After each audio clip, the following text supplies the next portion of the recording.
Hello, welcome back to my channel. If you're new here, my name is Godwa and I've been doing a series on how you can be an au pair in America. In today's video specifically, I'm going to talk about what to pack and what not to pack when you're moving to America. So this video will be helpful to people who are au pairing and international students since we cover kind of the same sort of checklist. So let's begin. The most important part of this whole packing process is being organized. So maybe doing research in the state or the town that you're going to live in, see what kind of weather they have, if they have a lot of shops, just researching where you're going so you can make decisions accordingly afterwards. Then a checklist. A checklist is so important. I had a 2-page checklist with everything I needed. I'm not going to go through everything because we really don't have time for that. But having a checklist so that you can run through every few weeks and make sure that you have everything. Before you start packing, remember that you cannot take everything.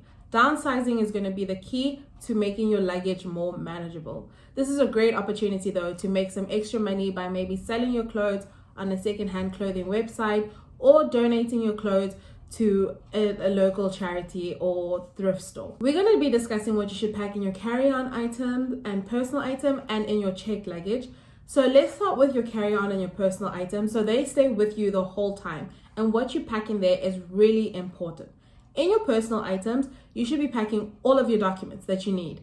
Your passport, your DS 2019 if you're an au pair, your I-20 if you're an international student, any sort of document, maybe a printout of emergency numbers of people in America that you're going to be staying with and the people from your home country that you're going to be leaving behind. So in case of emergencies, both of them can be contacted. So make sure all of your documents are with you and on you in your personal item. Please don't make the mistake of putting them in your checked bags because that you won't have access to that when you are at border patrol and security. So you might not make it in.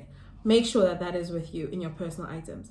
Also, maybe pack a pen with you. Those are pretty handy and dandy if you need to fill in some forms, sign some things. That way you have your own pen that you can whip out and is easily accessible to you. So now let's discuss your carry-on luggage. Your carry-on luggage is a great way to have all your essentials with you on the plane. So many toiletries are the first thing. They are heavily advised. So remember, every toiletry that you bring on the carry-on has to be 100 milliliters or less. Your checked bags can have the bigger stuff, but it's no good if you have a big body lotion and then you have that little bit in there.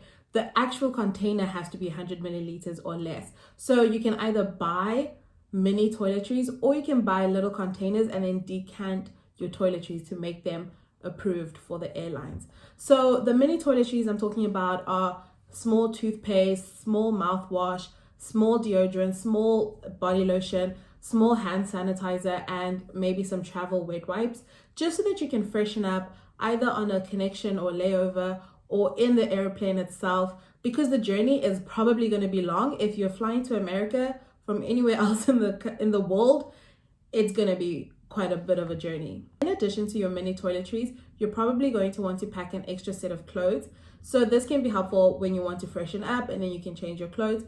And just in case something bad happens to your luggage, it goes missing, it goes on the wrong plane, or it's delayed somewhere, then you actually have a set of clothes that you can keep swapping back and forth to until your luggage gets brought to you or replaced. In your carry-on luggage, I'd also advise that you bring an extra sweatshirt, a pair of socks, something that's going to keep you warm in the plane, or even if you're going to a colder environment than where you came from, then you can have something to keep you warm. Another really important thing in your carry-on is to pack some medication, anything that you think might be necessary for you. So rather pack it and not need it than need it and not have it. So I'm talking your painkillers, anti-inflammatories, maybe sinus tablets, anything for your allergies, anything for your tummy, something that you might get irritated by and you don't want to deal with 12 hours or more of pain. So just have your pain meds or whatever medication, over-the-counter stuff that you want. You probably want to pack an adapter, something like this one that's going to help you plug your electronics when you're either having a layover or when you get to your new destination. You don't want it in your checked baggage because you might want to charge your phone straight off the flight and your bags might take a while. In the same breath with the adapter, let's remember all of our electronics are with us. All of our electronics should be in your personal item and not in your checked baggage.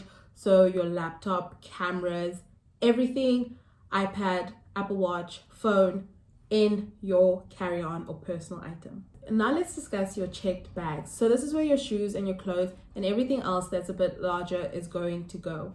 My advice: don't stress yourself sick trying to cram all your worldly possessions into these 2 suitcases, because you cannot pack for 2 years or 4 years or however long your visa is for. Just accept the fact that you're probably going to do some shopping in the States. It sounds not that great, but there's a lot of affordable clothing stores that you can buy from.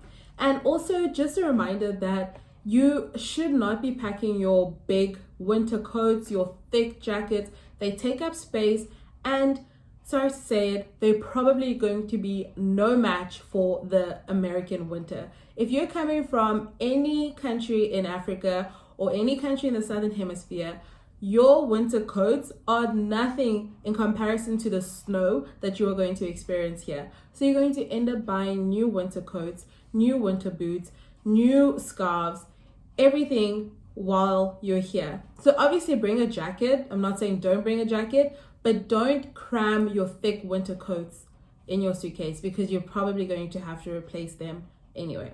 Shopping in America is also very affordable. There's some stores that are quite affordable. Your Burlingtons, your TJ Maxx. You can also go to Goodwill. They usually have some really good stuff, and sometimes they're not even used and they donated, that you can buy at a very affordable price.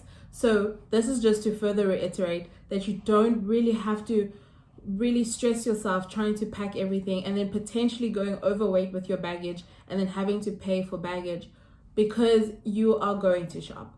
It's unfortunately the state of the matter. Americans love to shop, and that is a habit that almost every au pair and international student picks up from America, is shopping. One thing a lot of au pairs and international students really regret is not packing enough food that reminds them of home. So any sort of spices or snacks or anything that really helps you when you're homesick. If you're South African, you are probably thinking your Six Gun, your Aromat, your Ghost Pops, or something as small as Chappies. When I moved to America, I bought 2 bags of Chappies and I was sharing them with most of my American friends, and they were reading those little did you know facts, and it was such a fun little thing that I got to share with them, and also a part of South Africa that I could have with me here. When I ate my last Chappie, I was so sad.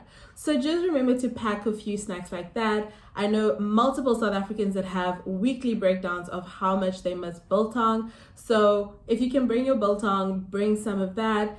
But obviously don't overrun your suitcases with just food and snacks. Don't pack your 2 kg mini meal, because now you're just adding frivolous weight to your luggage. But small little snacks that can help you when you're feeling homesick, or seasoning that's going to help you cook those really nice dishes from your home country. So before you bring any food or alcohol, just make sure to go on that TSA website and double check what their regulations are. I remember it was something like 5 liters of alcohol that you could bring, but obviously double check that, or double check the specific item that you want to bring. They have a very extensive list with do's and don'ts and what your item should be placed into either checked baggage or carry-on. So always consult with the TSA website first.